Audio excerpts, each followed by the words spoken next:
flavors that would be specific to Geneseo only. So they were flavors I've never made before that the students voted on to see what they wanted in their ice cream. So we came up with 4 flavors.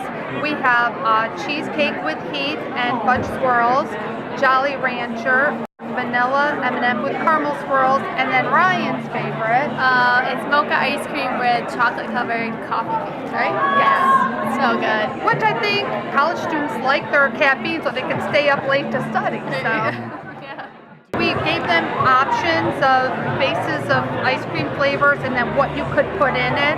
And they're pretty typical of what I see at the shop. But I could not have already made it for my ice cream shop because it is going to be only for Geneseo with Geneseo's name or a name that the students come up with.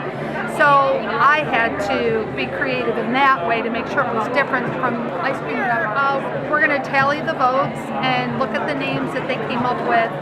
Once it's been determined what the winning ice cream will be, they're going to sell it throughout campus at different dining halls and at events and sell it by the pint. Yeah, That's gonna be cool. Yeah, so I'd buy a students- pint of ice cream. Yeah, so I students like Ryan could grab a pint, take it back to her dorm room, and maybe. I didn't think people would like the mocha as much as they did, just because it's like brown. I thought people would like the Jolly Rancher more than they did, but they're scared to try it. But it's really good. Why? Because it's different. A lot of people don't like to try different things, but we are good at having different ice cream.